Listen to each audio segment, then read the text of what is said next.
राहुल और सिम्मी का झगड़ा सुलझ गया तो प्रिया ने चैन की सांस ली। वो बोली, चलो अब सब मिलकर प्रैक्टिस करते हैं। फिर वो चारों स्टेज पर जाकर आपस में डिस्कस करके कोलैबोरेशन की प्रैक्टिस करने लगे। जिसमें प्रिया गाना गा रही थी, राहुल गिटार बजा रहा था और वीर सिम्मी के साथ कपल डांस कर रहा था। राहुल तो ठीक ठाक बजा रहा था लेकिन प्रिया को परेशानी हो रही थी। वो राहुल के साथ ताल नहीं मिला पा रही थी।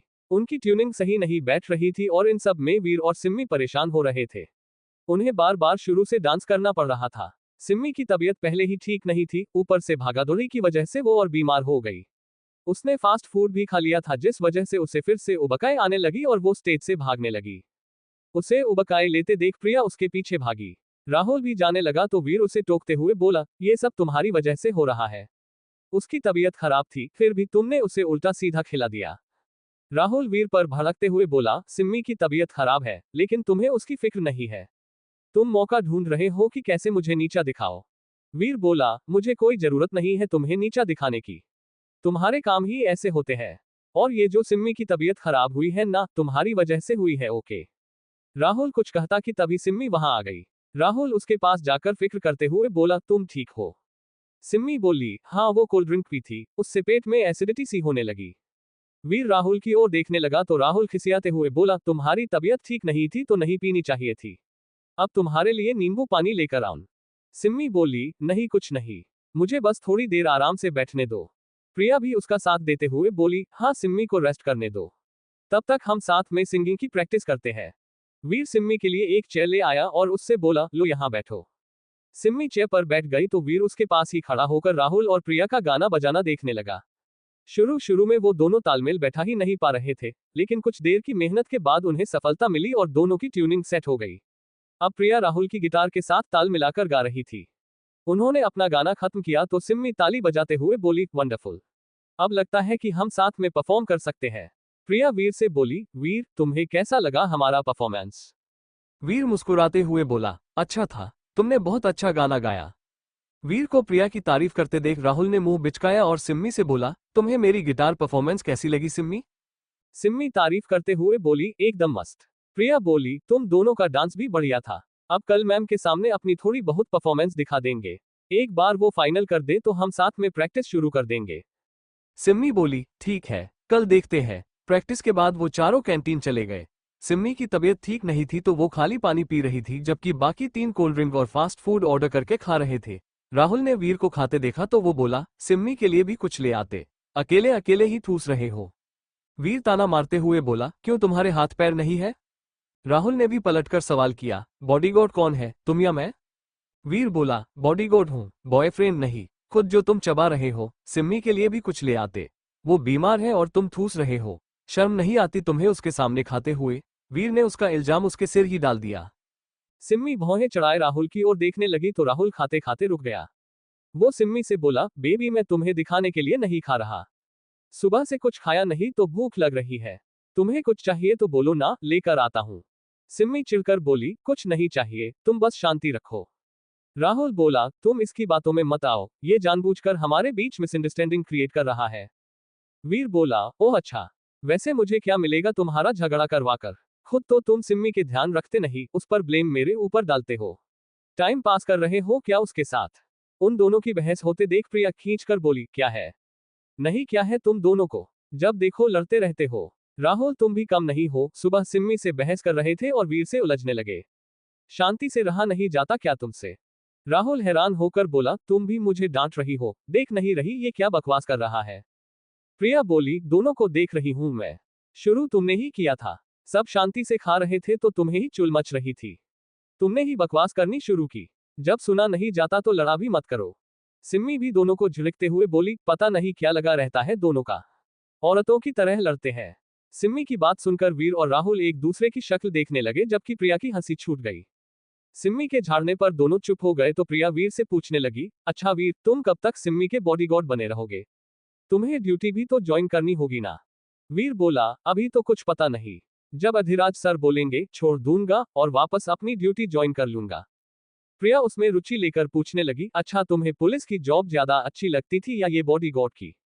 तभी राहुल बोला, ऑब्वियसली बॉडीगार्ड की। कुछ करना धरना नहीं, बस एक इंसान के पीछे घूमते रहो। कुछ देर बाहर निकलो और बाकी पूरा दिन एस बड़ी में पड़े रहो। वीर उसे नजरअंदाज करते हुए बोला, बेशक पुलिस की नौकरी में कम से कम सिरफिरे और बदतमीज लोगों का मुंह तो तोड़ सकते हैं, बॉडीगार्ड की नौकरी में ऐसा नहीं कर सकते। उसका निशाना राहुल की तरफ था, जिसे राहुल अच्छी तरह समझ रहा था। उन दोनों की बात चल रही थी कि तभी सिम्मी कुर्सी पर बैठे बैठे बेहोश हो गई और कुर्सी से नीचे गिर गई। ये देखकर वीर, राहुल और प्रिया चौंक कर उठे और सिम्मी के पास आकर उसे उठाने लगे। प्रिया उसे होश में लाने की कोशिश करने लगी और वीर पानी ले आया। उसने सिम्मी के चेहरे पर पानी छिड़का और उसकी हथेलियां घिसने लगा। राहुल भी सिम्मी को आवाज देकर उठा रहा था। कुछ देर तक सिम्मी होश में नहीं आई तो वीर बोला, इसे घर लेकर जाना पड़ेगा। प्रिया बोली, घर लेकर जाएं या हॉस्पिटल? वीर बोला, घर, पहले फैमिली डॉक्टर को दिखाते हैं। तभी राहुल बोला, तुम लोग चलो, मैं सिम्मी का बैग लेकर आता हूँ। वीर को उस पर गुस्सा आ रहा था, लेकिन उसे अनदेखा किया और सिम्मी को गोद में लिए पार्किंग की ओर जाने लगा। सिम्मी कैंटीन में बैठे बैठे बेहोश हो गई तो वीर ने उसे गोद में उठाया और गाड़ी में बैठा दिया। प्रिया भी उसके साथ ही बैठ गई और उसे होश में लाने की कोशिश करने लगी। वीर फटाफट ड्राइविंग सीट पर आकर बैठ गया और राहुल की ओर देखने लगा। राहुल कुछ कंफ्यूज सा था तो वीर बोला, तुम्हें भी आना है? राहुल हिचकिचाते हुए बोला, नहीं, तुम लोग जाओ, घर पहुंचकर बताना कि डॉक्टर ने क्या कहा। वीर ने तुरंत गाड़ी स्टार्ट की और घर की ओर दौड़ा दी। रास्ते में उसने सुवर्णा जी को फोन करके बताया कि सिम्मी बेहोश हो गई है। सुवर्णा जी फिक्र करने लगी और उन्होंने तुरंत अपने फैमिली डॉक्टर को घर बुला लिया। कुछ देर बाद वीर और प्रिया सिम्मी को लेकर घर पहुंचे तो वीर ने सिम्मी को गोद में उठाया और उसे लेकर अंदर चला गया। अंदर पहले से ही डॉक्टर मौजूद था। डॉक्टर ने सिम्मी को उसके कमरे में ले चलने के लिए कहा तो वीर उसे उसके कमरे में ले गया और उसे बिस्तर पर लिटा दिया। डॉक्टर ने वीर से पूछा, कुछ खाया पिया था इसने, या पहले से ही तबीयत खराब थी? वीर बोला, कल से थोड़ी बीमार थी, आज सुबह भी थकान बोल रही थी, कॉलेज में थोड़ी एक्टिविटी ज्यादा हो गई तो बेहोश हो गई। डॉक्टर उसे चेक करते हुए बोला, इसका बीपी लो है, इसी वजह से इसे चक्कर आ गए। सुवर्णा जी बोली, तो बीपी लो की कोई दवाई? डॉक्टर बोला, इसके खाने पीने का ध्यान रखो, लो बीपी उससे ही ठीक हो जाएगा, हर 2 घंटे में कुछ खिलाओ पिलाओ। सिम्मी को चेक करके डॉक्टर चला गया। उसके जाने के कुछ देर बाद सिम्मी को होश आ गया। वो उठने लगी तो प्रिया बोली, लेटी रहो, डॉक्टर ने रेस्ट करने के लिए कहा है। सिम्मी अपना सिर पकड़ते हुए बोली, क्या कहा डॉक्टर ने? मुझे इतने चक्कर क्यों आ रहे हैं? सुवर्णा जी बोली, सब तेरी लापरवाही की वजह से, खाती पीती कुछ है नहीं, खाली पेट दौड़ती रहती है, बीपी लो हो गया था तेरा, इसलिए बेहोश हुई थी। तभी वीर सुवर्णा जी से बोला, कल से आप 3-4 टिफिन रखना, सिम्मी को खिलाने की जिम्मेदारी मेरी, देखता हूं कैसे नहीं खाती। सिम्मी वीर की ओर देखने लगी तो सुवर्णा जी बोली, ठीक कह रहा है एकदम, बहुत हो गई इसकी मनमानी, अब मुझे भी थोड़ी सख्ती दिखानी ही पड़ेगी। तभी अधिराज जी भी दौड़े दौड़े वहां आ गए। वो सिम्मी को देखकर बोले, सिम्मी बेटा, क्या हुआ था तुम्हें, तुम बेहोश कैसे हो गई, कहीं कोई चोट तो नहीं लगी? वो एक साथ कई सवाल दागने लगे। सिम्मी कुछ बोलती उससे पहले ही सुवर्णा जी बोली, सब आपकी वजह से, आपने ही इसे बिगाड़ रखा है, घर का खाना खाने नहीं देते, बाहर का उल्टा सीधा खाती रहती है और तबीयत खराब करती रहती है। अधिराज जी सिम्मी की ओर देखकर मासूम सी शक्ल बनाते हुए बोले, देखा, तुम्हारी वजह से मुझे भी डांट पड़ रही है। फिर सुवर्णा जी से बोले, हुआ क्या था इसे? सुवर्णा जी बोली, बीपी लो हो गया था, डॉक्टर ने हर 2 घंटे में कुछ खाने के लिए कहा है। अधिराज जी बोले, तो इसे दिया कुछ? सुवर्णा जी बोली, अभी तो होश में आई है, कहां से देती? अधिराज जी बोले, देखा, मुझे तो बड़ा डांट रही थी, खुद मेरी बच्ची को अभी तक कुछ खिलाया भी नहीं। उन दोनों की नोक झोंक चल रही थी तो वीर चुपचाप वहां से निकल गया। प्रिया वहीं खड़ी उनकी नोक झोंक देख रही थी तो सिम्मी इशारे में कहने लगी कि इनका ऐसे ही चलता रहता है। थोड़ी देर में प्रिया बोली, अच्छा सिम्मी मैं चलती हूँ, तुम रेस्ट करो, ओके, कल तबीयत ठीक लगे तो आ जाना, वरना कोई बात नहीं। सिम्मी हम कहने लगी तो प्रिया उसे और उसके माता पिता को बाय कहकर वहां से चली गई। वीर जो कि हॉल में बैठा टीवी देख रहा था, प्रिया से बोला, जा रही हो? प्रिया बोली, हाँ अब चलती हूँ, कल सिम्मी ठीक हो तभी लेकर आना, वरना रहने देना, तब तक राहुल और मैं प्रैक्टिस कर लेंगे। वीर ने ओके कहा तो प्रिया जाने लगी, फिर कुछ सोचकर वापस आई और बोली, वैसे तुम सोच रहे होंगे कि राहुल हमारे साथ क्यों नहीं आया, एक्चुअली वो सिम्मी के पापा से बहुत डरता है, अंकल सिम्मी को लेकर बहुत पॉजेसिव है, इसलिए वो भूलकर भी उनके सामने नहीं जाता। वीर मुस्कुराकर बोला, मुझे पता है, वैसे उसके आने या ना आने से मुझे कोई फर्क नहीं पड़ता, वो सिम्मी का दोस्त है, तो अगर वो भी आता तो सिम्मी को अच्छा लगता। नेवर माइंड, चलो मैं तुम्हें बाहर तक छोड़ देता हूँ। प्रिया बोली, नो इट्स ओके, मैं चली जाऊंगी। वीर ने भी ओके कहा तो प्रिया उसे बाय कहकर चली गई। प्रिया के जाने के बाद वीर का फोन बजने लगा तो वो कॉल पर बात करते हुए अपने रूम में चला गया। उसके एक खबरी का फोन था। वो बोला, सर आपके उस कबूतर का क्या करना है? रोज ही हम उसका पीछा कर रहे हैं लेकिन कोई खास इन्फॉर्मेशन नहीं मिल रही। वीर बोला, अब उसका पीछा करने की जरूरत नहीं है, उससे जितनी इन्फॉर्मेशन मिलनी थी मिल गई। खबरी बोला, और सर वो चौथा चोर, उसका कुछ पता चला? वीर बोला, अभी तक तो नहीं, पता नहीं कौन से बिल में छुपकर बैठा है, तुम्हें कोई खबर मिलती है तो बताना। खबरी ने जी सर कहा और फोन रख दिया। रात को डिनर के वक्त सब साथ ही बैठे हुए थे। सुवर्णा जी खाना लेकर आए तो अधिराज जी बोले, आज सिम्मी को खाना मैं सर्व करूंगा। ये कहकर वो सिम्मी की प्लेट में कई प्रकार के भोज्य पदार्थ परोसने लगे। सिम्मी हैरानी से उन्हें देखे जा रही थी। सुवर्णा जी भी सोचने लगी कि ये क्या कर रहे हैं। सिम्मी हैरानी से अपने पिता को देखते हुए बोली, पापा ये क्या है, आपने खाने का पहाड़ क्यों लगा दिया? अधिराज जी बोले, बेटा ये तो तुम्हें खाना ही पड़ेगा, तभी तबीयत ठीक होगी तुम्हारी। सिम्मी बोली, पापा डॉक्टर ने हर 2 घंटे में खाने के लिए कहा है, ना कि 2 दिन का एक साथ, कम करो इसे। अधिराज जी बोले, जब नखरे करती हो तभी तो तबीयत खराब रहती है तुम्हारी। फिर वो बड़बड़ाते हुए सिम्मी की प्लेट से खाना कम करने लगे। तभी सिम्मी का फोन बजने लगा, उसे राहुल का कॉल आ रहा था तो उसने फोन देखकर वापस डाइनिंग टेबल पर रख दिया। अधिराज जी पूछने लगे, किसका फोन है? सिम्मी बोली, कुछ नहीं, मेरी फ्रेंड का फोन है। बाद में बात कर लूंगी। ये कहते हुए उसने फोन साइलेंट कर दिया और चुपचाप सिर झुकाए खाना खाने लगी। वीर उसे देखकर समझ गया कि राहुल का ही फोन होगा। वो भी खाना खा रहा था कि सिम्मी का फोन दोबारा बजा और इस बार अधिराज जी ने उसका फोन उठा लिया। सिम्मी डिनर कर रही थी कि राहुल उसे फिर से फोन करने लगा। सिम्मी फिर से फोन काटती उससे पहले ही अधिराज जी ने उसका फोन उठा लिया। सिम्मी की डर के मारे हालत खराब हो गई। वो वीर की ओर देखने लगी तो वीर भी भौचक्का सा अधिराज जी को देखने लगा। अधिराज जी फोन उठाकर हेलो कहने लगे। दूसरी तरफ से राहुल ने भी हेलो कहा तो अधिराज जी बोले, कौन बोल रहा है? राहुल समझ गया कि फोन पर सिम्मी के पापा है। वो आवाज बदलते हुए बोला, अंकल मैं सिम्मी की क्लासमेट हूँ, सिम्मी को फोन देंगे क्या? अधिराज जी ने सिम्मी को फोन दे दिया और बोले, तुम्हारी क्लासमेट का फोन है। सिम्मी ने डरते हुए फोन लिया और हेलो कहने लगी। दूसरी तरफ से राहुल बोला, अरे कहाँ हो यार, सुबह से ना तुम्हारा कोई कॉल ना कोई मैसेज। सिम्मी सधी हुई आवाज में बोली, मैं डिनर करके तुमसे बात करती हूँ ओके। ये कहकर उसने फोन काट दिया और राहुल हेलो हेलो करता रह गया। सिम्मी ने कुछ देर में खाना खत्म किया और उठने लगी तो अधिराज जी बोले, ये किस फ्रेंड का फोन था बेटा? सिम्मी सकपका कर बोली, वो मेरी क्लासमेट है, एक नोट्स मांग रही है। अधिराज जी इंक्वायरी करते हुए बोले, क्या नाम है उसका? सिम्मी अटकते हुए बोली, रुचि, रुचि नाम है उसका। अधिराज जी अच्छा कहते हुए बोले, लेकिन स्क्रीन पर तो राहुल लिखा दिख रहा था, ऐसा क्यों? अधिराज जी की बात सुनकर सिम्मी के होश उड़ गए। वीर भी चौंक कर सिम्मी की ओर देखने लगा। सिम्मी के पास कोई जवाब नहीं था तो वो चुपचाप खड़ी थी। वीर उसे बचाने के लिए बोला, राहुल की बहन का नाम रुचि है। वो कभी कभार राहुल के फोन से भी कॉल कर लेती है। सब एक ही कॉलेज में है ना, इसलिए। वीर की बात सुनकर अधिराज जी का शक दूर हो गया। वो सिम्मी से बोले, देखो बेटा, ये राहुल और उसकी फैमिली से दूर रहो। ये लोग ठीक नहीं है। कोयले की संगत में रखकर हाथ काले हो जाते हैं, ये बात तुम हमेशा याद रखना। सिम्मी ने धीमी आवाज में जी पापा कहा और थके कदमों से अपने कमरे की ओर लौटने लगी। जाते हुए उसने पलटकर वीर की ओर देखा और आंखों से ही थैंक्स कहने लगी। वीर ने भी बदले में मुस्कुराकर वेलकम कहा। अपने रूम में जाकर सिम्मी ने दरवाजा बंद किया और राहुल को फोन करने लगी। राहुल उससे बोला, क्या यार कहाँ हो तुम? मैं दोपहर से परेशान हूँ, ना तुम्हारा कोई फोन आया ना प्रिया का, एटलीस्ट एक बार बता तो देते ना। सिम्मी बोली, अरे यार तबीयत ठीक नहीं थी, रेस्ट कर रही थी। राहुल बोला, हाँ तो मैसेज कर देती, जब से तुम बेहोश हुई तब से ही मैं इंतजार कर रहा हूँ कि अब तुम्हारी कोई खबर आएगी। सिम्मी बोली, वो सब छोड़ो, तुमने कॉल क्यों किया? जब मैंने एक बार फोन नहीं रिसीव किया तो तुम्हें दूसरी बार कॉल नहीं करना चाहिए था ना। पता भी है पापा ने फोन उठा लिया था, और उन्होंने तुम्हारा नंबर भी देख लिया था। वो तो वीर ने बात संभाल ली, वरना आज तो मैं काम से जाती। राहुल बोला, मुझे क्या पता कि तुम्हारे पापा वहीं हैं, मैंने तो बस हालचाल पूछने के लिए फोन किया था। वैसे क्या कहा डॉक्टर ने? सिम्मी बोली, बीपी लो बताया, हर 2 घंटे में कुछ ना कुछ खाने के लिए कहा है। राहुल बोला, हाँ तो ध्यान रखा करो अपना, खाती पीती रहा करो। दोनों कुछ देर यूं ही बतियाते रहे, फिर एक दूसरे को गुड नाइट बोलकर सो गए।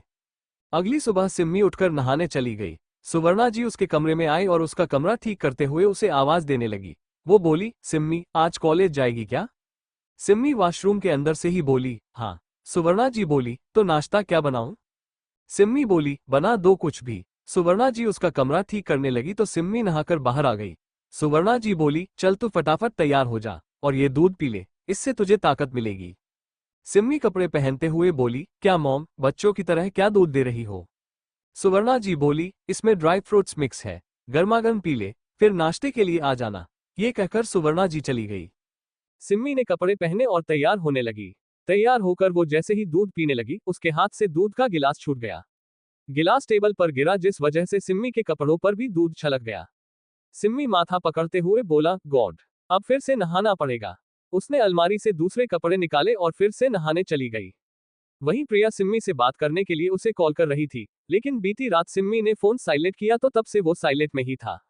प्रिया का कॉल कब आकर गया, उसे पता ही नहीं चला। परेशान होकर प्रिया ने वीर के नंबर पर कॉल किया और उससे बोली, हेलो वीर, सिम्मी से बात करवा दोगे क्या? वो फोन नहीं उठा रही। वीर बोला, ठीक है तुम रुको, मैं उसे बोलकर आता हूँ। वीर बाहर आकर सुवर्णा जी से पूछने लगा, सिम्मी नहीं आया अभी? सुवर्णा जी बोली, तैयार हो रही है, आती ही होगी। वीर बोला, प्रिया उससे बात करने के लिए कह रही है, वो फोन नहीं उठा रही। सुवर्णा जी बोली, एक काम करो, तुम उसके कमरे में ही जाकर बोल दो, उससे कहना कि जल्दी तैयार होकर आए, नाश्ता ठंडा हो रहा है। सुवर्णा जी कहने पर वीर सिम्मी के कमरे में चला गया। उसने यहाँ वहां देखा, लेकिन सिम्मी रूम में नहीं थी। तभी उसे सिम्मी का फोन रखा हुआ दिख गया। उसने फोन उठाकर देखा कि फोन साइलेंट था। उसने फोन को नॉर्मल मोड पर रखा और वापस जाने लगा। तभी वॉशरूम का दरवाजा खुला और सिम्मी तौलिया लपेटकर वॉशरूम से बाहर आ गई। वीर ने पलटकर पीछे देखा तो सिम्मी चीख पड़ी। वीर ने उसे तौलिए में देखा तो झट से अपनी नजर घुमा ली। वीर सिम्मी के कमरे में गया तो वहां उसने सिम्मी को टॉवल में देखा। उसे देखते ही सिम्मी चीख पड़ी, जबकि वीर एकदम से पलट गया। सिम्मी गुस्से में बोली, तुम यहाँ क्या कर रहे हो? मैनर्स नहीं है, दूसरों के रूम में घुसने से पहले नॉक करते हैं। वीर पीठ फेरे हुए बोला, तुम में इतनी अक्ल नहीं है कि कपड़े पहनकर बाहर आऊं या दरवाजा ही लॉक कर लूं? सिम्मी बोली, ओह हेलो, ये मेरा रूम है, मैं जैसे चाहूं वैसे रह सकती हूं। तुम्हें अंदर आने से पहले नॉक करना चाहिए था, वैसे क्यों आए हो? वीर दीवारों की ओर देखते हुए बोला, प्रिया का फोन आया था, तुमसे बात करने के लिए कह रही थी। मैंने आंटी को बताया तो आंटी ने कहा कि तुम रेडी हो रही हो, डायरेक्ट तुमसे जाकर बोलूं, इसलिए चला आया, वरना मुझे कोई शौक नहीं है यहाँ आने का। सिम्मी बाथरूम में छुपी हुई थी, लेकिन उसके कपड़े बेड पर ही रखे हुए थे। वो सोचने लगी कि आज ही ये सब काम बिगड़ने थे। वो बोली, अच्छा मेरे कपड़े बेड पर है, पकड़ा देना जरा। वीर ने उसके कपड़े उठाए और पीठ फेरे हुए ही सिम्मी की ओर बढ़ा दिए। सिम्मी ने कपड़े लेकर थैंक्स कहा और बाथरूम में चेंज करते हुए पूछने लगी, क्या कह रही थी प्रिया? वीर बाहर खड़ा बोला, तुमसे बात करने के लिए बोल रही थी, तुम्हारा फोन साइलेंट पर था, इसलिए उसने मुझे कॉल किया। सिम्मी अंदर से ही बोली, हाँ कल रात साइलेंट करके सो गई थी, इसलिए पता नहीं चला। फिर वो कमरे से बाहर आए तो वीर बोला, फटाफट तैयार होकर आओ, आंटी वेट कर रही है। ये कहकर वीर चला गया और सिम्मी रेडी होने लगी। कुछ देर बाद सिम्मी नीचे आई तो उसने देखा कि वीर नाश्ते की टेबल पर बैठा था। वीर ने उसकी ओर देखा तो सिम्मी को शर्म सी महसूस होने लगी। उसे बड़ा अजीब लग रहा था कि वीर ने उसे टॉवल में देख लिया। अब उसे वीर से नजर मिलाने में शर्म सी महसूस हो रही थी। वो सकुचाई हुई सी खड़ी थी तो सुवर्णा जी बोली, खड़ी क्यों है, बैठना। ये कहते हुए सुवर्णा जी ने सिम्मी के लिए नाश्ते की प्लेट लगा दी। सिम्मी सकुचाते हुए ही बैठ गई और नाश्ता करने लगी। एक अजीब सी घबराहट, बेचैनी और शर्म उसके मन में बैठी हुई थी। वो नाश्ता करने के लिए जैसे ही चम्मच उठाने लगी, उसके हाथ से चम्मच गिर गई। वीर ने उसकी ओर देखा तो उसने ऐसे नजरें झुकाई जैसी उसकी कोई चोरी पकड़ी गई हो। जैसे तैसे उसने नाश्ता किया और बैग लेने कमरे में चली गई। तब तक सुवर्णा जी ने 2-3 टिफिन पैक कर दिए ताकि सिम्मी कुछ ना कुछ खाती रहे। वो वीर को टिफिन देते हुए बोली, इसे सिम्मी को दे देना, उसे टाइम टाइम पर खाने की याद दिला देना, और तुम भी खाना। हाँ, वीर ने जी आंटी कहा और टिफिन का थैला लेकर गाड़ी निकालने चला गया। कुछ देर में सिम्मी भी बैग लेकर आ गई। उसने वीर को ड्राइविंग सीट पर देखा तो ठिठक गई। फिर वो पिछली सीट पर जाकर बैठने लगी। वीर को उसका बर्ताव थोड़ा अजीब लगा। वो बोला, क्या हुआ, तुम पीछे क्यों बैठ रही हो? सिम्मी उससे नजरें चुराते हुए बोली, कुछ नहीं, ऐसे ही। वीर ने ज्यादा ध्यान नहीं दिया और गाड़ी स्टार्ट करके कॉलेज की ओर ले जाने लगा। उसे आइडिया भी नहीं था कि सुबह हुई घटना के बाद सिम्मी क्या महसूस कर रही है। अक्सर होता भी यही है, स्त्रियां किसी भी चीज को काफी गहराई से सोचती है और पुरुष उसे हवा में उड़ा देते हैं। ऐसा ही कुछ इन दोनों के साथ भी हो रहा था। सिम्मी के दिमाग से बात जा नहीं रही थी, जबकि वीर उसे सुबह ही भूल चुका था। कॉलेज पहुंचने के बाद सिम्मी क्लासरूम की तरफ जाने लगी तो वो कुछ सोचकर ठिठक गई। उसने पलटकर वीर की ओर देखा और बोली, सारा दिन खड़े मत रहा करो, मैं कहीं भाग नहीं रही। वीर हैरानी से उसकी ओर देखने लगा तो वो दूसरी ओर देखने लगी। वीर बोला, डोंट वरी, मुझे थकान नहीं होती। सिम्मी दबी आवाज में बोली, मुझे जो लगा मैंने बोल दिया, बाकी तुम्हारी मर्जी। ये कहकर वो क्लासरूम में चली गई। उसके जाने के बाद वीर हल्के से मुस्कुराया और अपनी ड्यूटी करने लगा। 3 लेक्चर के बाद वो अपने दोस्तों के साथ क्लासरूम से बाहर आई और वीर से बोली, चलो हॉल में जाना है, मैम आने वाली है। वीर उसके पीछे पीछे हॉल में चला गया। वहां जाकर उन तीनों ने पहले एक बार साथ में कोलिब्रेशन की प्रैक्टिस की और फिर मैम के आने का वेट करने लगे। कुछ देर में मैम आई और बोली, चलो किस किस की परफॉर्मेंस है आज। प्रिया और सिम्मी उन्हें अपने कोलिब्रेशन के बारे में बताने लगी तो मैम बोली, ठीक है, परफॉर्म करो। फिर राहुल गिटार बजाने लगा, प्रिया एक रोमांटिक सा गाना गाने लगी, जबकि वीर और सिम्मी साथ में डांस करने लगे। उनका कोलिब्रेशन देखकर कुछ स्टूडेंट्स मजाक बनाने लगे। एक लड़का तो धैचू धैचू की आवाज निकालने लगा। बाकी सब भी हंसने लगे। मजाक बनते देख सिम्मी और उसके ग्रुप का हौसला पस्त होने लगा और वो रुक गए। राहुल को गुस्सा आने लगा तो वो गिटार उठाकर ही लड़कों को मारने के लिए जाने लगा। सिम्मी उसे रोकते हुए बोली, छोड़ो, इग्नोर करो। वीर भी ये सब देखकर हैरान था। आजकल के बच्चे किस तरह का बर्ताव करते हैं, ये उसे आज पता चला। वो सोचने लगा कि सिम्मी सही कह रही थी, यहाँ परफॉर्मेंस अच्छी ना हो तो अंडे टमाटर फेंक कर मारते हैं। तभी उनकी परफॉर्मेंस देख रही मैम सबको शांत रहने के लिए कहने लगी। सब चुप हुए तो वो प्रिया और सिम्मी से बोली, तुम लोग ये खिचड़ी क्यों पका रहे हो, इंडिविजुअल परफॉर्म करो ना, तब ज्यादा बेटर लगोगे। सिम्मी बोली, लेकिन मैम हम तो कोलिब्रेशन की ही प्रैक्टिस कर रहे हैं। मैम उन्हें समझाते हुए बोली, देखो तुम अलग अलग ज्यादा बेटर परफॉर्म कर सकते हो, साथ में परफॉर्म करोगे तो एक दूसरे की शक्ल देखते रह जाओगे और गड़बड़ करोगे, फिर तुम लोगों के पास म्यूजिक के नाम पर सिर्फ गिटार है, इसलिए बेटर है कि अलग अलग परफॉर्म करो। मैम की बात सुनकर वीर प्रिया से बोला, मेरे ख्याल से ये ठीक कह रही है। राहुल सोचने लगा कि इंडिविजुअल परफॉर्मेंस में उसे सिम्मी से दूर होना पड़ेगा। वो बोला, हम बैकग्राउंड में म्यूजिक भी तो डाल सकते हैं ना। मैम बोली, कोई बैकग्राउंड म्यूजिक नहीं चलेगा, सिर्फ डांसिंग के लिए ही सॉन्ग चलाए जाएंगे, बाकी सबको खुद ही परफॉर्म करना है। कोई रास्ता ना निकलते देख सिम्मी और प्रिया एक दूसरे की शक्ल देखने लगी और फिर उन्होंने तय किया कि अब हम सब अलग अलग ही परफॉर्म करेंगे। उन्होंने राहुल को भी इसके लिए मना ही लिया। आखिर सबको एनुअल डे पर ताली बटोरनी थी, ना कि अंडे टमाटर। टीचर ने कोलिब्रेशन के लिए मना कर दिया तो राहुल का मूड खराब हो गया। वो गुस्से में खड़ा था तो सिम्मी उसे समझाने लगी। वो बोली, गुस्सा क्यों हो रहे हो, हमें परफॉर्म ही तो करना है, अकेले करें या ग्रुप में। राहुल बोला, लेकिन मुझे तुम्हारे साथ परफॉर्म करना था। सिम्मी उसे समझाते हुए बोली, अरे बाबा 5 मिनट की परफॉर्मेंस होती है, कौन सा हमें 3 घंटे की फिल्म बनानी है, कॉलेज में तो साथ होते ही है ना। प्रिया भी सिम्मी की बात पर सहमति जताते हुए बोली, और क्या, ये तो ऐसे मुंह बना रहा है जैसे छोटे छोटे बच्चे अपनी मम्मी के लिए जिद करते हैं। राहुल चिढ़कर बोला, कम बोल। प्रिया बोली, तू नखरे कम कर। तभी वीर बोला, अब आगे क्या करना है, यहीं प्रैक्टिस करोगे या हम डांस क्लास के लिए निकलें। सिम्मी घड़ी देखते हुए बोली, अभी तो टाइम है, थोड़ी देर यहीं प्रैक्टिस कर लेते हैं, फिर चलेंगे। वो चारों वापस से हॉल में प्रैक्टिस करने लगे। हॉल में काफी जगह थी तो चारों अलग अलग जगहों पर प्रैक्टिस कर रहे थे। सिम्मी और वीर मोबाइल में गाना लगाकर डांस कर रहे थे, जबकि राहुल दूर खड़े गिटार बजाते हुए उन्हें देख रहा था। उसे वीर और सिम्मी को साथ देखकर चिढ़ मच रही थी। उसका ध्यान गिटार बजाने पर नहीं, बल्कि वीर और सिम्मी पर ज्यादा था। जब वो वीर को सिम्मी की कमर पर हाथ रखे देखता तो उसमें तन बदन में आग लग जाती। उसे ऐसा फील आ रहा था जैसे वो दोनों डांस कर रहे हैं और मैं मजनू की तरह दूर खड़ा गिटार बजा रहा हूँ।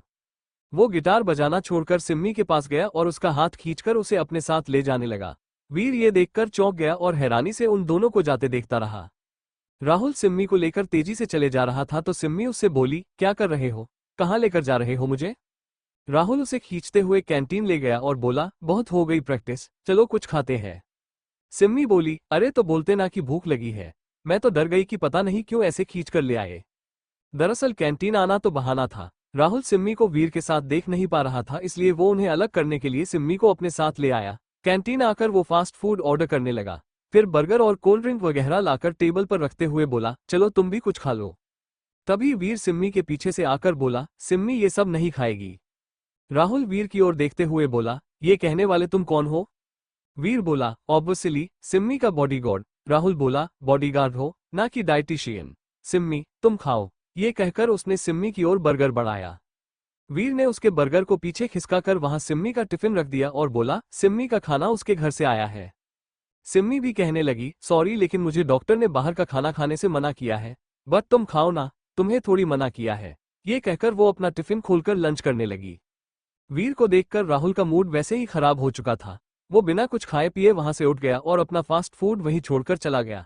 सिम्मी सोचने लगी कि क्या करूं इनका, जब देखो कुछ ना कुछ लगा ही रहता है। वीर ने वहां काम कर रहे एक लड़के को बुलाया और उससे पूछने लगा, तुमने लंच कर लिया। वो लड़का बोला, नहीं साहब, अभी नहीं किया। वीर बोला, यहाँ बैठो, ये सब खत्म करो। वो टेबल पर रखे खाने को देखकर बोला, लेकिन साहब मैं ये कैसा खा सकता हूँ? वीर बोला, इसकी पेमेंट हो चुकी है, अब तुम खाओ या फेंको, तुम्हारी मर्जी। वीर के कहने पर वो लड़का खाना उठाकर वहां से चला गया और एक कोने पर बैठकर खाने लगा। सिम्मी ने उसे खाते देखा तो वो मुस्कुराने लगी। वीर भी उसे खाते देखकर बोला, खाना फेंकने से अच्छा किसी के पेट में चला जाए। सिम्मी हमम कहते हुए अपना टिफिन खाने लगी और वीर के साथ शेयर करने लगी। दूर से राहुल ये सब देखकर गुस्से से भर उठा। वो सोचने लगा कि इस वीर का कुछ करना पड़ेगा। कुछ देर बाद वीर और सिम्मी दोबारा हॉल में गए। प्रिया उन्हें देखकर बोली, कहाँ चले गए थे? फिर से कोई लफड़ा हुआ क्या? सिम्मी बोली, अरे नहीं नहीं, कोई लफड़ा नहीं हुआ। राहुल को भूख लग रही थी तो वो मुझे कैंटीन लेकर गया था। प्रिया बोली, थैंक गॉड, मुझे लगा फिर से कोई मैटर होने वाला है। सिम्मी बोली, अच्छा चलो हम थोड़ी देर और प्रैक्टिस कर लेते हैं, फिर डांस क्लास भी जाना है। वीर ने चलो कहा और फिर दोनों डांस प्रैक्टिस करने लगे। प्रैक्टिस के बाद वीर, सिम्मी और प्रिया पार्किंग की ओर जाने लगे। राहुल ने वीर को वहां आते देख लिया। उसने अपनी बाइक स्टार्ट की और वीर की ओर बढ़ने लगा। वो वीर को टक्कर मारने ही वाला था कि उससे पहले ही प्रिया ने वीर को धकेल दिया। वीर को बचाने के चक्कर में प्रिया के हाथ में बाइक का हैंडल लग गया। प्रिया को चोट लगते ही राहुल ने एकदम से ब्रेक लगाया। ये देखकर सिम्मी गुस्से में बोली, क्या कर रहे हो, दिखाई नहीं दे रहा तुम्हें? राहुल बाइक से उतरते हुए बोला, सॉरी, बाइक में कुछ प्रॉब्लम हो रही है तो गलत से साइड लग गई। प्रिया हाथ दबाए बैठी थी तो राहुल उससे बोला, ज्यादा लगी क्या? प्रिया दर्द से कराहते हुए बोली, हाँ बाइक का हैंडल लग गया। वीर भी प्रिया के पास आया और उसका हाथ देखते हुए बोला, हाथ सीधा करने की कोशिश करो वरना ज्यादा दर्द होगा। उसने प्रिया के हाथ की एक्सरसाइज करवाई तो प्रिया को दर्द होने लगा। राहुल ये देखकर बोला, अपने ड्रामे बंद करोगे, दर्द हो रहा है उसे। वीर राहुल को धकेलते हुए बोला, ड्रामे कौन कर रहा है, दिख रहा है मुझे, तुम मुझे बाइक से मारना चाहते थे ना? राहुल बोला, बकवास कम करो समझे, मेरी बाइक खराब है। वीर बोला, अच्छा चेक करूं। उन दोनों की बहस चल रही थी तो सिम्मी भड़कते हुए बोली, will you please shut up, दिख नहीं रहा कि प्रिया को पेन हो रहा है, डॉक्टर के यहाँ लेकर चलो इसे। प्रिया बोली, नहीं रहने दो, इतना भी नहीं हो रहा, थोड़ी मसाज करोगी तो ठीक हो जाऊंगी। वीर बोला, चलो फिर मैं तुम्हें तुम्हारे घर छोड़ देता हूँ। राहुल बोला, हाँ तुम वीर के साथ घर चली जाओ, सिम्मी को मैं ड्रॉप कर दूंगा। सिम्मी गुस्से में बोली, कोई जरूरत नहीं है, मैं भी प्रिया के साथ उसे छोड़ने जा रही हूँ। चलो वीर। ये कहकर सिम्मी प्रिया को अपनी गाड़ी में बैठाकर ले गई।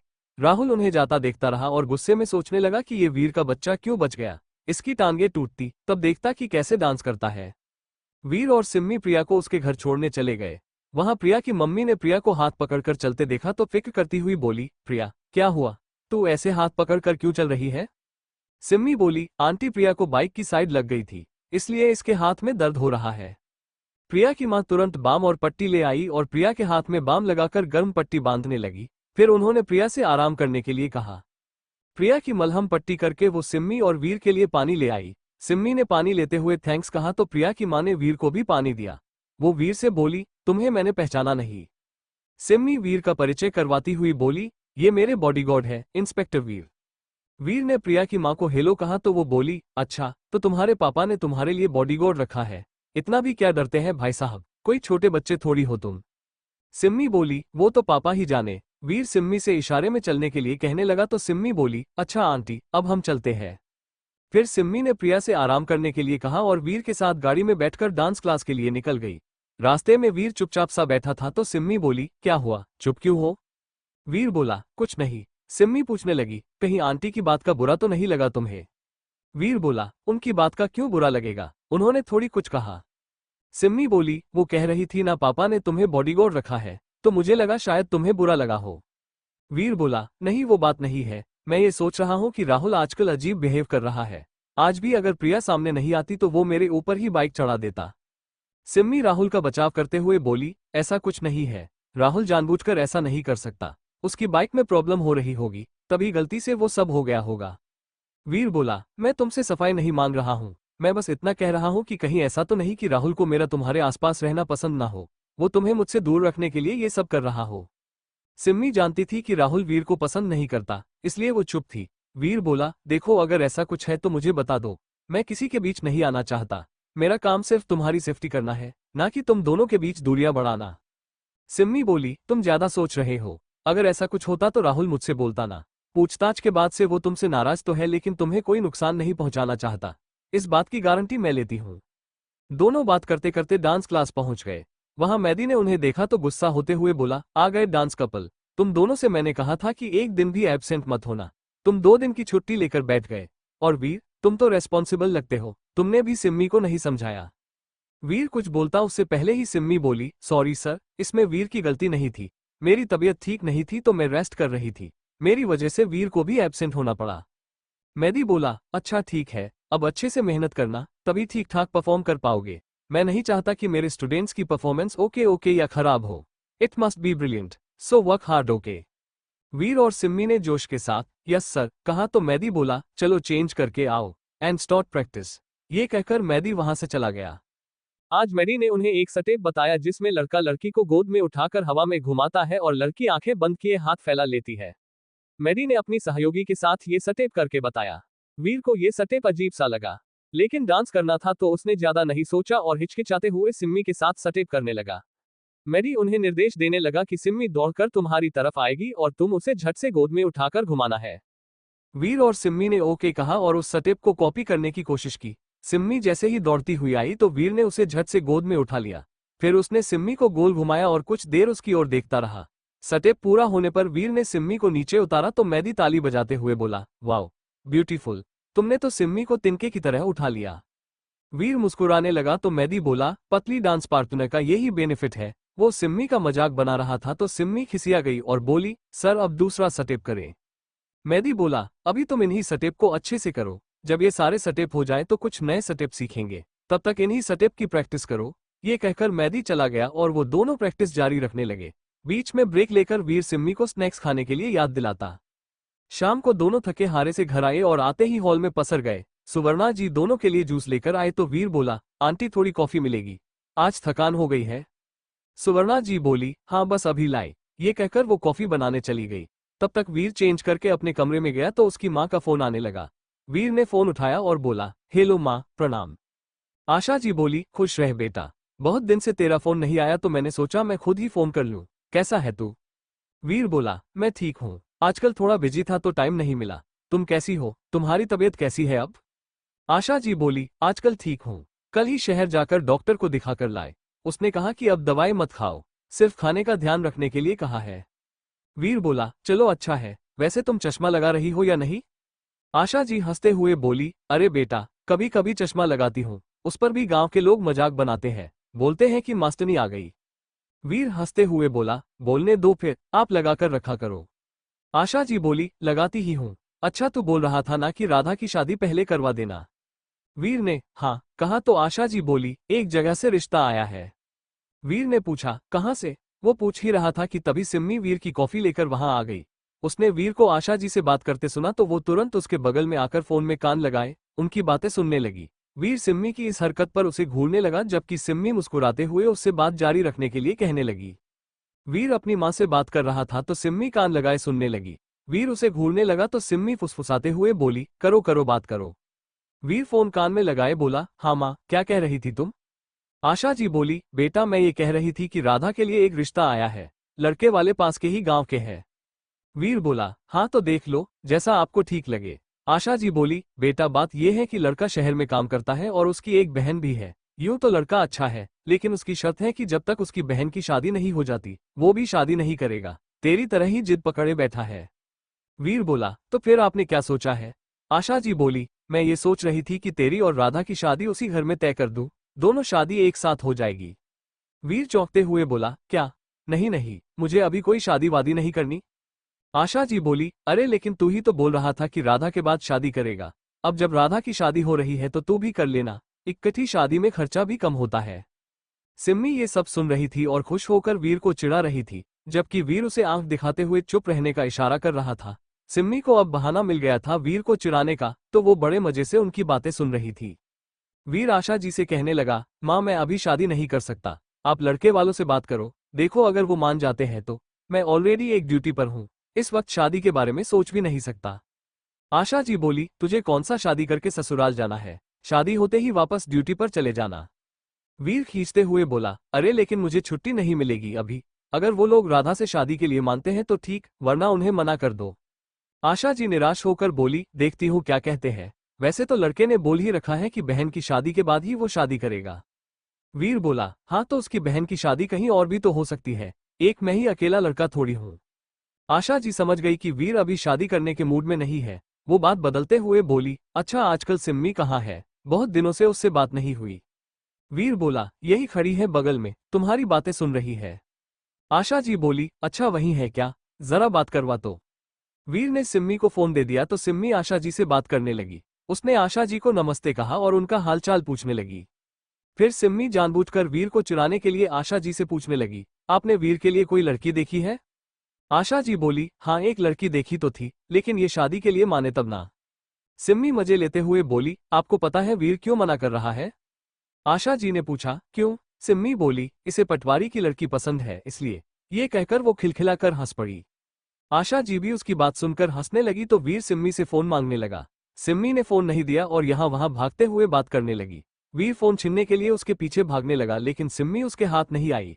फिर जैसे ही वो रूम से बाहर भागने लगी तो वीर ने दरवाजा बंद करके उसे घेर लिया। उस वक्त सिम्मी दीवार से सटी हुई थी और वीर ने उसे अपनी बाहों के घेरे में कैद कर रखा था। वो सिम्मी से बोला, फोन दो मेरा। सिम्मी भागने की कोशिश करने लगी तो वीर ने उसे रोक लिया। इसी खिंचातानी में सिम्मी के होंठ वीर के गाल से टकरा गए और वीर हैरान सा सिम्मी को देखता रह गया। सिम्मी को भी अपनी गलती का एहसास हुआ तो वो सहम गई और शर्म से नजरें चुराने लगी। सिम्मी को नजरें चुराता देख वीर ने अपने हाथ हटा लिए और उससे दूर हट गया। सिम्मी ने खिसियाते हुए वीर को सॉरी कहकर उसका फोन लौटा दिया और नजरें झुकाए चुपचाप वहां से निकल गई। उसके जाने के बाद वीर ने फोन कान पर लगाया तो आशा जी हेलो हेलो कर रही थी। वीर ने भी हेलो कहा तो आशा जी बोली, कहाँ चला गया था बेटा? वीर सिम्मी के बारे में सोचते हुए बोला, कहीं नहीं। आशा जी बोली, कहीं ऐसा तो नहीं है कि तुझे कोई और लड़की पसंद हो और तू उसके चक्कर में शादी से मना कर रहा हो? वीर धीमी आवाज में बोला, नहीं ऐसा कुछ नहीं है। आशा जी बोली, अगर कोई लड़की पसंद है भी तो मुझे बता देना, मेरे लिए तेरी खुशी बड़ी है, जहां तू खुश रहेगा वहीं तेरी शादी करवा दूंगी। तभी पीछे से राधा बोली, और घर कौन देखेगा? भैया का क्या है, वो तो किसी शहरी मेम से शादी कर लेंगे, फिर तुम्हें कौन देखेगा? आशा जी बोली, चुप कर, कुछ भी बोलती रहती है। उन दोनों को आपस में बात करते सुनकर वीर बोला, अच्छा माँ मैं अब रखता हूँ, थकान हो रही है, आराम करता हूँ थोड़ा। आशा जी बोली, हाँ बेटा तू आराम कर, मैं भी गौशाला जा रही हूँ। वीर ने फोन रख दिया और फिर कॉफी पीकर कुछ देर सुस्ताने लगा। इस दौरान उसे वही पल याद आ रहे थे जब सिम्मी के होंठों ने उसके गाल को छुआ। उसने बहुत कोशिश की कि उसका ध्यान हट जाए, लेकिन बार बार उसे सिम्मी के होंठों का एहसास अपने गाल पर महसूस हो रहा था। कुछ देर में वो वॉशरूम गया तो वहां शीशे में खुद को देखकर हैरान रह गया। उसके गाल पर सिम्मी के होंठों के निशान थे। वीर ने ये देखा तो तुरंत पानी से अपना चेहरा धोने लगा। उसी दौरान अधिराज जी उसके कमरे में आ गए और वीर को आवाज देने लगे। अधिराज जी की आवाज सुनकर वीर घबरा गया। वो सोचने लगा कि अगर सर ने मेरे गाल पर ये निशान देख लिया तो पता नहीं क्या सोचेंगे। सिम्मी को तो अक्ल है नहीं, उसके चक्कर में मुझे सर की डांट पड़ेगी। ये सोचकर वो फटाफट चेहरा धोने लगा। अधिराज जी ने उसे फिर से आवाज दी, वीर टाइम लगेगा क्या? वीर मुंह पर साबुन लगाते हुए बोला, बस सर 2 मिनट। ये कहकर उसने अपना चेहरा घिसा और फटाफट मुंह धोकर धोकर बाहर आ गया। बाहर अधिराज जी उसे देखकर बोले, ये एक केस फाइल है, इसे स्टडी कर लेना, मैं एक दूसरे केस में बिजी हूँ। वीर बोला, डोंट वरी सर, मैं केस स्टडी करके आपको बता दूंगा। तभी अधिराज जी उसके चेहरे की ओर देखकर बोले, ये तुम्हारे गाल पर क्या लगा है? वीर अपने गाल पर हाथ लगाते हुए बोला, क्या सर? उसने डर लगने लगा कि कहीं लिपस्टिक का निशान बाकी तो नहीं रह गया। अधिराज जी वीर के चेहरे की ओर देखते हुए बोले, ये तुम्हारे गाल पर क्या लगा है? वीर गाल पर हाथ लगाते हुए बोला, क्या सर? अधिराज जी ने उसके गाल को रुमाल से साफ करते हुए कहा, झाग है शायद, इतनी भी क्या जल्दी थी, आराम से बाहर आते, मैं थोड़ी देर वेट कर लेता। वीर, ओह झाग। ये कहते हुए वीर ने अपना गाल पोंछा और बोला, ठीक है सर, मैं फाइल स्टडी करके आपको बताता हूँ। अधिराज जी ने ठीक है कहा और वहां से निकल गए। रात को डिनर के वक्त वीर और सिम्मी डाइनिंग टेबल पर आमने सामने थे। दोनों ही अपनी गलती पर शर्मिंदा थे तो नजरें झुकाए खाना खा रहे थे। सुवर्णा जी सबको खाना सर्व कर रही थी तो अधिराज जी बोले, आप भी बैठो ना, सबके साथ खाओ। सुवर्णा जी सबको खाना सर्व करके खुद भी खाने बैठ गई। अधिराज जी खाना खाते हुए वीर से बोले, वो जो बैंक रॉबरी हुई थी ना, उसका थोड़ा कैश बरामद हो गया है। वीर गौर से सुनते हुए अच्छा कहने लगा तो अधिराज जी बोले, हाँ जो 2 क्रिमिनल पकड़े गए हैं उनके फैमिली मेंबर्स से कैश जब्त किया, कुछ ज्वेलरी भी मिली है लेकिन अब भी बहुत कुछ मिसिंग है। उन दोनों को बात करते देख सुवर्णा जी बोली, खाना तो शांति से खा लिया करो। सुवर्णा जी के डांटने पर अधिराज जी चुप हो गए और सिम्मी से बोले, सिम्मी बेटा चटनी देना। सिम्मी ने चटनी की कटोरी उठाकर अपने पिता की ओर बढ़ाई तो वीर की नजर अनायास ही उस पर पड़ गई। सिम्मी ने भी वीर की ओर देखा तो तुरंत अपनी जगह बैठ गई और नजरें चुराते हुए खाना खाने लगी। वो सोच रही थी कि पता नहीं वीर के मन में क्या चल रहा होगा। मैं ही पागल हूं जो उसके साथ मस्ती कर रही थी। कहीं वो मेरे बारे में कुछ गलत तो नहीं सोच रहा होगा। कहीं वो आज के इंसिडेंट का कोई बेनिफिट लेने की सोचे। वो सोचती हुई खाना खा रही थी। बीच में उसने एक नजर वीर की ओर देखा तो वीर की नजर फिर से उससे टकरा गई। इस बार वीर खिसिया गया और उसने झट से नजर घुमा ली। दोनों के बीच नजरों की लुकाछिपी चलती रही। फिर डिनर करके दोनों अपने अपने कमरे में चले गए। रात को सोते वक्त सिम्मी सोचने लगी कि मैंने ये ठीक नहीं किया। मुझे वीर के साथ इस तरह की मजाक मस्ती नहीं करनी चाहिए थी। वो तो वीर है जो इतना होकर भी कुछ नहीं कहता। कोई दूसरा होता तो मेरा फायदा उठाने की कोशिश जरूर करता। गलती भी मेरी ही है। मैं अनजाने में खुद ऐसे काम कर जाती हूँ। कल सुबह ही उसने मुझे तौलिए में देखा था। आज उसके गाल पर गलती से किस कर दी। कितना वियर्ड फील हो रहा था तब। पता नहीं वीर को कैसा लग रहा होगा। दूसरी ओर वीर भी यही सोच रहा था कि जो हुआ गलती से हुआ, मुझे उस बारे में इतना नहीं सोचना चाहिए। सिम्मी अभी नादान है, वो ये सब जानबूझकर थोड़ी करेगी। अगले दिन दोनों कॉलेज जाने लगे तो सिम्मी फिर से पिछली सीट पर जाकर बैठ गई। वीर ने इस बार कुछ नहीं पूछा और उसे लेकर कॉलेज चला गया। कॉलेज जाकर सिम्मी राहुल और प्रिया से मिली तो दोनों किसी मैटर पर बात कर रहे थे। सिम्मी और वीर उनके पास गए तो सिम्मी बोली, क्या हुआ, क्या बात कर रहे हो? राहुल बोला, अरे आ गई तुम। थोड़ी देर पहले आती तो मस्त सीन देखने को मिलता। सिम्मी बोली, क्यों, क्या हुआ? राहुल बोला, अरे हमारे सीनियर ने एक जूनियर की रैगिंग ली। सिम्मी हैरान होते हुए बोली, अच्छा, कैसे? प्रिया बोली, एक लड़के से कहा कि अपनी दोस्त को किस कर। सिम्मी पूछने लगी, तो किया उसने? प्रिया बोली, और क्या, मना करने पर पूरे साल कैंटीन का बिल भरना पड़ता। तभी राहुल बोला, अरे नहीं, वो किस नहीं था, ऐसे ही होंठों से गालों को टच किया बस। प्रिया उससे लड़ते हुए बोली, मेंटल, उसे ही किस कहते हैं। राहुल बोला, ओह प्लीज, तू रहने दे, ऐसे किस नहीं होता। प्रिया बोली, हाँ तुझे बहुत पता है, तूने तो डिप्लोमा ले रखा है ना किस करने में। चल सिम्मी, तू बता। वो राहुल को छोड़कर सिम्मी से पूछने लगी। सिम्मी बोली, मैं क्या बताऊं? प्रिया बोली, यही कि लिप्स अगर गाल को टच कर ले तो वो किस होता है या नहीं? राहुल बोला, नहीं होता भाई। किस का मतलब है कि प्रॉपर तरीके से, पूरी इंटेंशन के साथ किस करना, ना कि हल्के से टच कर लेना।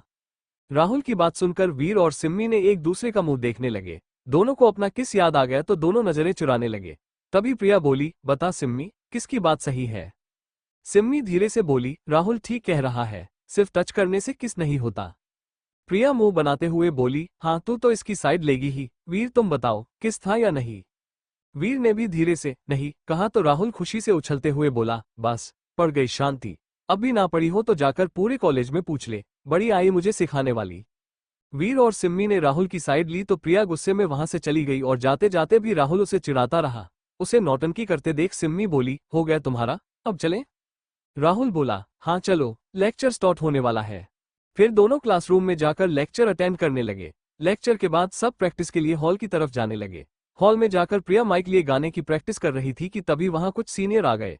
वो प्रिया से बोले, देखो यहाँ सिंगिंग अलाउड नहीं है, अपने घर पर जाकर प्रैक्टिस करना। प्रिया बोली, क्यों अलाउड नहीं है, हमने हॉल पास लिए है। एक सीनियर बोला, क्योंकि तुम लोग गाते हो तो हमारा परफॉर्मेंस खराब हो जाता है, कंसंट्रेट नहीं हो पाता। प्रिया बोली, तो उसमें मैं क्या करूं, ये तुम्हारी प्रॉब्लम है, तुम कहीं और जाकर डांस करो। प्रिया और उन सीनियर्स के बीच बहस चल रही थी कि तभी एक लड़का, जो कि जीन्स और शर्ट में था, वहां आया और बोला, क्या चल रहा है ये सब? वो प्रिया और उन सीनियर्स को देखते हुए स्थिति का जायजा लेने लगा। प्रिया कुछ बोलती उससे पहले ही एक सीनियर बोला, ओ हीरो, चल रास्ता नाप अपना, ये हमारा मैटर है, हम देख लेंगे। वो लड़का उस सीनियर के कंधे पर हाथ रखते हुए बोला, अगर रास्ता ना नापू तो? सीनियर लड़के ने उसका हाथ झटका और बोला, लगता है कॉलेज में नया है, तभी इतना स्टाइल मार रहा है। देख, हमसे पंगा मत ले, अच्छा नहीं होगा, तेरी सेहत के लिए।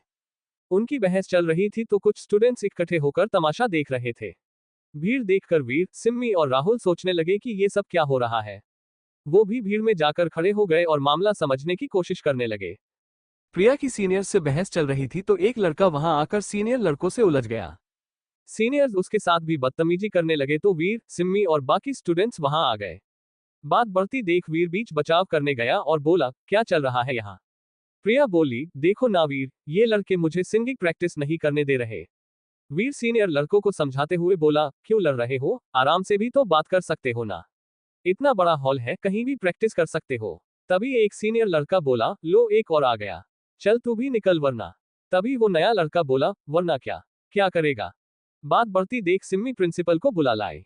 प्रिंसिपल सर वहां आकर स्टूडेंट्स को हटाते हुए बोले, साइड क्या चल रहा है यहाँ? प्रिया प्रिंसिपल से बोली, सर ये सीनियर बदतमीजी कर रहे हैं। सीनियर भी अपनी बात रखते हुए बोले, सर हमने कोई बदतमीजी नहीं की। हम शांति से बोल रहे थे कि सिंगिंग करने वाले स्टूडेंट्स कहीं और प्रैक्टिस करो, हमें डिस्टर्ब होता है। लेकिन ये लड़का बीच में कूद पड़ा और छोटी सी बात का इश्यू बनाने लगा। प्रिंसिपल ने उस लड़के की ओर देखा जो कि जीन्स और शर्ट में था और बाकी स्टूडेंट से हटकर लग रहा था। उसे देखने के बाद प्रिंसिपल सोचते हुए बोले, आप? वो लड़का बोला, सर मैं न्यू अपॉइंटेड म्यूजिक टीचर नील। प्रिंसिपल उससे हाथ मिलाते हुए बोले, ओह यस, याद आया। सॉरी मिस्टर नील, मैं आपको पहचान नहीं पाया। फिर वो स्टूडेंट्स से नील का परिचय करवाते हुए बोले, स्टूडेंट्स ये आपके म्यूजिक टीचर है मिस्टर नील चौहान। सभी स्टूडेंट्स और सीनियर लड़कों ने नील की ओर देखा तो झेप गए। जूनियर स्टूडेंट्स ने नील को हेलो सर कहा जबकि सीनियर चुप रहे। प्रिंसिपल उन्हें डपकते हुए बोले, हेलो बोलो सर को। सीनियर लड़कों ने बेमन से हेलो कहा तो प्रिंसिपल बोले, सॉरी मिस्टर नील, स्टूडेंट्स ने आपके साथ जो बदतमीजी की उसके लिए मैं इनकी तरफ से आपको सॉरी बोलता हूँ। नील बोला, इट्स ओके सर, स्टूडेंट्स है। फिर प्रिंसिपल सर ने सभी स्टूडेंट्स को अपना अपना काम करने के लिए कहा और खुद भी अपने ऑफिस चले गए। सबके जाने के बाद नील वीर की ओर हाथ बढ़ाते हुए बोला, थैंक्स। वीर बोला, मैंने क्या किया? नील बोला, एटलीस्ट तुमने मेरी हेल्प करने की कोशिश तो की। वीर मुस्कुराकर हाथ मिलाते हुए बोला, इतना तो कर ही सकते हैं। नील बोला, वैसे तुम स्टूडेंट तो नहीं लगते। तभी प्रिया बोली, सर ये स्टूडेंट नहीं है, पुलिस ऑफिसर है। नील चौंक कर बोला, पुलिस ऑफिसर स्कूल में? प्रिया बोली, हाँ आजकल ये बॉडीगार्ड की तरह ड्यूटी कर रहे हैं। सिम्मी के बॉडीगार्ड? वो सिम्मी की ओर इशारा करते हुए बोली। नील बोला, अच्छा, लगता है सिम्मी किसी सेलेब फैमिली से है। सिम्मी खिसियाते हुए बोली, हाँ सर, मेरे पापा कमिश्नर है। नील हंसते हुए बोला, ओह, फिर तो बचकर रहना पड़ेगा। कोई इंस्पेक्टर तो कोई कमिश्नर। God save us. ये कहते हुए वो मुस्कुरा दिया तो बाकी सब भी हंसने लगे। तभी सिम्मी पूछने लगी, अच्छा सर आप आज कॉलेज आए और आज ही आपका सीनियर से झगड़ा हो गया, ऐसा क्यों? नील बोला, जब मैं हॉल में आया तो मैंने देखा कि कुछ स्टूडेंट्स एक लड़की से इसलिए लड़ रहे थे क्योंकि वो सिंगिंग कर रही थी। अब जब मैं एक म्यूजिक टीचर हूं तो किसी सिंगिंग स्टूडेंट्स के साथ बदतमीजी होते कैसे देख लेता, तो मुझे लगा कि मुझे उन्हें सबक सिखाना चाहिए। नील की बात पर प्रिया मुस्कुराने लगी। उसे मुस्कुराते देखकर सिम्मी के दिमाग में खिचड़ी पकने लगी। वो बोली, वैसे सर, जिस स्टूडेंट की आप हेल्प कर रहे थे उसका नाम प्रिया है। नील ने प्रिया की ओर देखकर कहा, ओह नाइस नेम। चलो अब आप लोग प्रैक्टिस करो, मैं जरा प्रिंसिपल सर से मिलकर आता हूँ। ये कहकर नील सबसे इजाजत लेकर निकल गया। उसके जाने के बाद सिम्मी प्रिया को कोहनी मारते हुए बोली, बड़ी दांत निकाल रही थी नील सर को देखकर। प्रिया अपनी मुस्कुराहट छुपाते हुए बोली, कुछ भी ऐसा कुछ नहीं है। सिम्मी उसे छेड़ते हुए बोली, हाँ वो तो दिख रहा है, तेरी मुस्कान छुपाए नहीं छुप रही। देख होंठ कैसे डोनाल्ड डक जैसे हो गए हैं, यहां से वहां तक स्माइल दिख रही है। उसकी बात सुनकर वीर की हंसी छूट गई। लड़कियों की बात चल रही थी तो वो उन्हें छोड़कर वहां से चला गया। उसके जाने के बाद सिम्मी फिर से प्रिया को छेड़ने लगी। तभी राहुल भी वहां आ गया। वो बोला, अब बातें ही करती रहोगी या प्रैक्टिस भी करोगी? कुछ दिन ही रह गए हैं। सिम्मी घड़ी देखते हुए प्रिया से बोली, अरे हाँ, कितना टाइम हो गया है, इस प्रिया के चक्कर में लेट हो गया। ये कहकर वो डांस प्रैक्टिस के लिए चली गई। प्रिया हैरान होकर बोली, मेरे चक्कर में? खुद तो कब से मुझे छेड़ रही है। राहुल बोला, अरे छोड़ना, चल तू गाना शुरू कर। ये कहकर राहुल भी गिटार प्रैक्टिस करने चला गया। सिम्मी और वीर भी स्टेज के एक साइड खड़े होकर डांस प्रैक्टिस करने लगे। आज दोनों डांस कर तो रहे थे लेकिन दोनों के अंदर हिचकिचाहट थी। बीती शाम जो कुछ हुआ उसके बाद दोनों को नजर मिलाने में शर्म आ रही थी। डांस के वक्त भी दोनों स्टेप कर तो रहे थे लेकिन नजरें चुराते हुए। वो अपने डांस में लगे हुए थे कि तभी नील वहां आ गया। वो सभी स्टूडेंट्स को नोटिस कर रहा था कि कौन क्या क्या कर रहा है। वीर और सिम्मी के डांस को देखकर वो बोला, वेट वेट वेट, तुम दोनों डांस परफॉर्म कर रहे हो ना? सिम्मी बोली, यस सर। नील बोला, तुम तो स्टूडेंट हो लेकिन वीर क्यों? सिम्मी बोली, मैम ने जबरदस्ती वीर का नाम डांस के लिए लिखा, पनिशमेंट देने के लिए। नील बोला, ओह अच्छा, ऐसा है तो फिर कोई बात नहीं, प्रैक्टिस करो। लेकिन तुम्हारे डांस में कमी है, तुम दोनों आई कांटेक्ट नहीं बना रहे हो। कपल डांस में वो बहुत जरूरी है, अंडरस्टैंड? सिम्मी ने ओके सर कहा और फिर नील बाकी बच्चों की प्रैक्टिस देखने लगा। उनके बाद नील घूमते घूमते प्रिया के पास पहुंचा। वो आंखें बंद किए एक गाना गुनगुना रही थी कि तभी नील ने उसके सामने चुटकी बजाई। चुटकी बजते ही प्रिया ने चौंक कर आंखें खोली और नील को देखकर बोली, सर आप? नील मजाक करते हुए बोला, सो गई थी क्या? प्रिया बोली, नो सर, कुछ लाइंस मन ही मन गुनगुना रही थी। नील बोला, लेकिन लोग तुम्हारे मन ही आवाज नहीं सुन पाएंगे ना, टेलीपैथ टेक्नोलॉजी अभी तक इजाद नहीं हुई है। सो म्यूजिक को मन से निकालकर जुबान पर लाओ, ओके? प्रिया ने जी सर कहा तो नील उसका कंधा थपथपाते हुए वहां से चला गया और प्रिया मुस्कुराते हुए उसे जाते देखती रही। नील हॉल में घूमते हुए सभी स्टूडेंट्स की प्रैक्टिस देख रहा था। उसने वीर और सिम्मी का डांस देखा तो ताली बजाते हुए बोला, वेरी नाइस। एंड वीर, तुम्हारा डांस देखकर कोई कहेगा नहीं कि तुम पुलिस वाले हो। You dance very well. Simmi और वीर अपनी तरफ सुनकर मुस्कुराने लगे तो नील बोला, अच्छी प्रैक्टिस कर रहे हो, कीप इट अप। वीर और सिम्मी ने उसे थैंक्स कहा तो नील बड़े अदब से उन्हें वेलकम कहकर चला गया।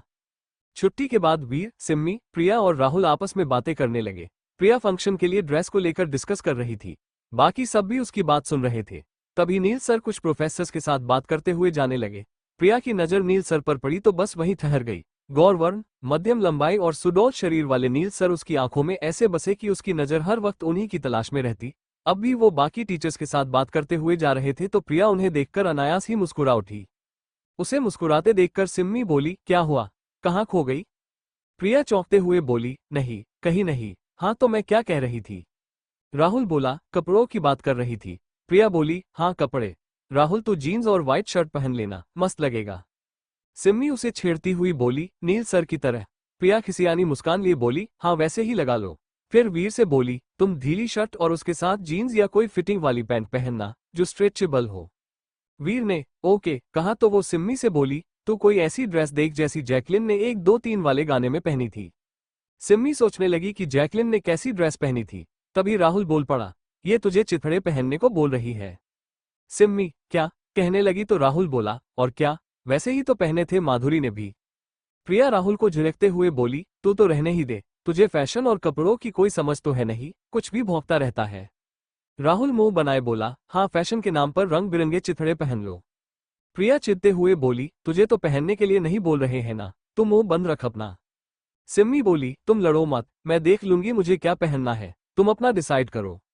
कपड़ों के बारे में डिस्कस करके राहुल और प्रिया अपने घर चले गए, जबकि वीर और सिम्मी डांस क्लास के लिए निकल गए। वहां जाकर सिम्मी मेदी से बोली, सर मुझे आपकी एक हेल्प चाहिए थी। मेदी बोला, यस से क्या हेल्प चाहिए? सिम्मी बोली, सर क्या आप डांस के लिए ड्रेस अरेंज करवा सकते हैं? हमें समझ नहीं आ रहा कि हमारे डांस के हिसाब से हमें क्या पहनना है। मेदी बोला, हम ड्रेस तो अरेंज नहीं करवाते लेकिन मुझे लगता है कि, ये कहते हुए वो सोच में डूब गया। वीर और सिम्मी उसका मुंह देखने लगे कि ये क्या कहेगा।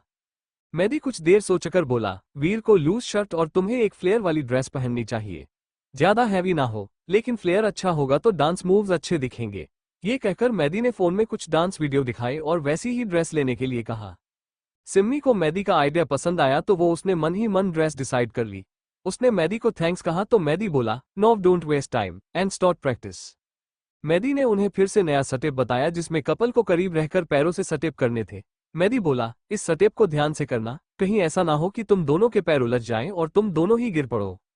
मेदी ने अपनी डांस पार्टनर के साथ उन्हें स्टेप करके बताने लगा। मेदी ने अपनी पार्टनर को शरीर के ऊपरी हिस्से से कसकर पकड़ा हुआ था। वीर उन्हें देखकर असहज महसूस करने लगा। वो सोचने लगा कि ऐसे कैसे पकड़ रखा है इसने, मुझसे तो ये नहीं होगा। फिर जब मेदी उनसे प्रैक्टिस करने के लिए कहने लगा तो वीर बोला, सर मैं इस स्टेप में कंफर्टेबल नहीं हूँ। उद्धरण चिन्ह। मेदी बोला, क्यों क्या प्रॉब्लम है? वीर उसे अपने मन की बात व्याख्या में नहीं बता पा रहा था। वो हिचकिचा रहा था तो मेदी बोला, एक्सक्यूज मत दो और फटाफट प्रैक्टिस करो। ये कहकर मेदी और उसकी पार्टनर वहां से चले गए। वीर बेचारा मन मारकर सिम्मी के साथ प्रैक्टिस करने लगा। उसने सिम्मी के करीब जाकर उसे जैसे तैसे पकड़ा और डांस करने लगा। वो दोनों डांस स्टेप करने लगे कि वीर के हाथ से सिम्मी फिसलने लगी। वो गिरने ही वाली थी कि वीर ने अपनी पकड़ मजबूत कर दी। सिम्मी गुस्से में वीर से बोली, क्या कर रहे हो, गिराओगे क्या? वीर सॉरी सॉरी करने लगा तो सिम्मी बोली, ढंग से होल्ड करो ना। वीर सोचने लगा कि अब ध्यान से करूंगा, कहीं मेरे चक्कर में सिम्मी के हाथ पैर ना टूट जाए। उसने फिर से सिम्मी को पकड़ा और उसके साथ लेग स्टेप करने लगा। हालांकि उनके पैर कई बार उलझे लेकिन दोनों गिरने से बच गए। कुछ देर प्रैक्टिस कर बाद वो दोनों बातें करते हुए घर लौट आए। घर आकर दोनों सुस्ता रहे थे कि आशा जी का कॉल आने लगा। वीर बात करते हुए अपने कमरे में चला गया। उसने अपनी माँ से उनका हालचाल पूछा तो आशा जी बोली, मैं ठीक हूँ बेटा, तू बता वहां सब कैसे है? वीर बोला, सब ठीक है माँ। अच्छा आपने लड़के वालों से बात की? आशा जी बोली, हाँ मैंने उन्हें फोन किया था, उन्हें बताया कि तू अभी शादी नहीं कर सकता, ड्यूटी पर है। वीर पूछने लगा, तो क्या कह रहे थे वो? आशा जी बोली, वो बोल रहे थे कि सोचकर बताएंगे। वीर बोला, अच्छा वैसे अगर वो हाँ करते हैं तो ठीक है, नहीं करते हैं तो भी कोई बात नहीं। राधा भी तो अभी बच्ची ही है, 2-3 साल रुक कर शादी कर लेंगे। आशा जी बोली, हाँ वो तो है, लेकिन ये रिश्ता अच्छा है, लड़का बहुत काबिल और पढ़ा लिखा है, शादी के बाद बीवी को शहर ही ले जाने वाला है, इसलिए मैं सोच रही थी कि राधा की शादी उस घर में हो जाती तो उसके भाग्य खुल जाते। वीर बोला, ये तो किस्मत की बात है ना माँ, जहाँ नसीब होगा वहीं शादी होगी। आशा जी बोली, नसीब भी तो अपने हाथ से बनता है, तो शादी के लिए मना करता रहेगा तो कैसे नसीब बनेगा। वीर बोला, अब आप फिर से मेरी शादी की बात मत खोलो, मैं पहले ही कह चुका हूं कि राधा की शादी तक मैं कोई शादी नहीं करने वाला। आशा जी बोली, हाँ हाँ पता है, नहीं कर रही तेरी शादी बस। वीर हम कहते हुए पूछने लगा, अच्छा वो लड़का करता क्या है। आशा जी बोली, शहर में कोई नौकरी करता है, उसकी एक बहन है, वो भी गांव में ही रहती है, बहुत प्यार करता है वो अपनी बहन से, इसलिए पहले बहन की शादी करने की बात कह रहा है। वीर बोला, आपकी बातों से तो लड़का अच्छा ही लग रहा है, बाकी मिलने के बाद ही पता चलेगा। आशा जी बोली, मिलेगा तो तब ना, जब रिश्ता पक्का होगा, पता नहीं क्या होगा क्या नहीं। वीर उन्हें समझाने लगा कि ज्यादा मत सोचो, आज नहीं तो कल राधा की शादी हो ही जाएगी। कुछ देर उनसे बात करके वीर ने फोन रख दिया और सोचने लगा कि उसी लड़के से राधा की शादी हो जाती तो अच्छा होता।